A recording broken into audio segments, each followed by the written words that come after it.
The Hook, the greatest survival story ever told. Imagine being stranded on a floating cake of ice in the middle of the Antarctic Ocean. Your ship, your only link to civilization, has just been crushed like a walnut by millions of tons of ice. You are 1,200 miles away from the nearest human being. You have no radio, no GPS, and the temperature is minus 20 degrees Celsius.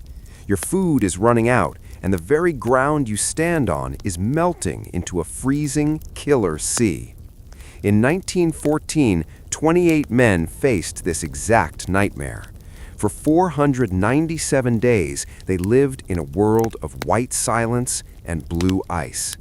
This is the true story of how Sir Ernest Shackleton looked at certain death and refused to blink. Chapter 1.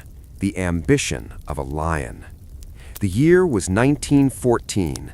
The world was on the brink of the Great War, but in London, Ernest Shackleton was obsessed with a different kind of conquest.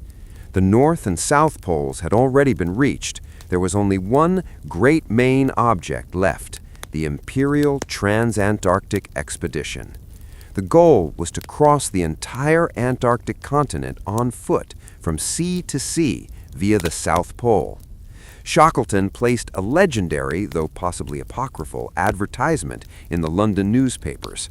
Men wanted for hazardous journey, small wages, bitter cold, long months of complete darkness, constant danger, safe return doubtful, honor and recognition in case of success. 5,000 men applied. He chose 27. Among them were seasoned sailors, scientists, a photographer named Frank Hurley, and a stowaway who hid in a locker. Their vessel was a 3-masted barkentine named Endurance, the strongest wooden ship ever built. Chapter 2. The Trap is Sprung. The Endurance departed from South Georgia, the last outpost of civilization, in December 1914. As they pushed south into the Weddell Sea, they encountered pack ice, massive floating chunks of frozen seawater. Shackleton, an expert mariner, guided the ship through leads of open water, weaving like a needle through a haystack. But the Antarctic winter arrived early. On January 19, 1915, the ice closed in. A fierce gale packed the floes tight around the ship. Within hours, the Endurance was no longer a ship. It was an island frozen in a vast white sea. They were only 60 miles from their landing base. They could see the mountains of Antarctica on the horizon, but the ice would not let go. Shackleton realized they were trapped for the winter. He didn't panic. He told his men, "The ship is a shore station now. We wait for spring." Chapter 3. The Death of the Ship. For months, the men lived in the Ritz, a communal living space they built inside the ship. They played football on the ice, raced sled dogs, and held concerts. But beneath them, the ocean was moving. The massive ice floes were shifting, grinding against each other with the force of continents. In October 1915, the pressure began. Huge beams of oak, 2 feet thick, began to snap like toothpicks. Water poured in. Shackleton ordered the men to abandon ship. They lowered 3 small lifeboats and their meager supplies onto the shifting ice. On November 21st, they watched in silence as the Endurance's stern rose into the air and the ship sank into the abyss. They were now truly alone, drifting on a piece of ice that was slowly melting. Chapter 4. The Impossible Voyage. After months of living on the ice, eating seal meat and blubber, their ice island broke apart. They had no choice. They launched their 3 small lifeboats into the stormy, iceberg-filled sea. After 5 days of harrowing rowing, frostbitten and dehydrated, they reached Elephant Island, a desolate, wind-swept rock where no human being had ever stood. They were safe from drowning, but they were still invisible to the world. No one was coming for them. Shackleton made a desperate decision. He took the strongest lifeboat, the James Caird, only 22 feet long, and 5 of his best men. Their goal was to sail 800 miles across the Drake Passage, the most violent stretch of ocean on Earth, to reach the whaling stations of South Georgia. Navigation was nearly impossible. The waves were 50 feet high. The boat was constantly covered in ice that they had to chip away to keep from sinking. For 16 days they fought the ocean. Finally, by a miracle of navigation, they sighted land. Chapter 5. The Final Hurdle. They landed on the wrong side of South Georgia. Between them and the whaling station lay a mountain range that had never been crossed. Shackleton and two others, equipped only with a rope and nails driven through their boots for grip, climbed 3,000-foot glaciers and slid down snowy precipices in the dark.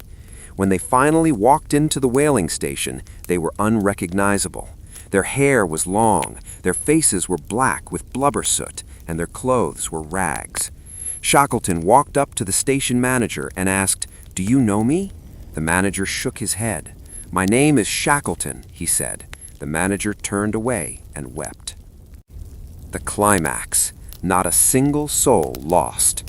Shackleton didn't stop to rest. He immediately organized a rescue for the men left on Elephant Island. It took 4 attempts through the ice, but finally, on August 30th, 1916, the men on the beach saw a ship. As the boat approached, Shackleton stood on the bow, counting the figures on the shore. "Are you all well?" he shouted. "All safe, all well," they replied. Against all laws of nature and probability, Shackleton had brought every single one of his 27 men home alive. The Hook, the last radio call. July 2nd, 1937. A Coast Guard cutter, the Itasca, sits off the coast of a tiny speck of land called Howland Island. The radio operator is sweating. Out of the static comes a frantic, high-pitched voice. "We are on the line, 157-337. We are running on line." Then silence. Amelia Earhart, the most famous woman in the world, was gone. No wreckage, no oil slick, no bodies. Just a vast, empty ocean, and a mystery that would consume millions of dollars and thousands of lives for the next century. But here is the amazing part. The radio didn't go silent for everyone. For days after the crash, teenage girls in Florida and amateur radio operators in Canada reported hearing a woman's voice pleading for help. The Hook, the book no one can read. Imagine holding a book that is 600 years old. It is filled with beautiful hand-drawn illustrations of plants that don't exist on Earth, zodiac signs that don't match our stars, and naked women bathing in strange green chemical vats. It is written in a fluid, elegant script, but in a language that does not exist. The world's greatest codebreakers who cracked the Nazi Enigma machine have tried to read it.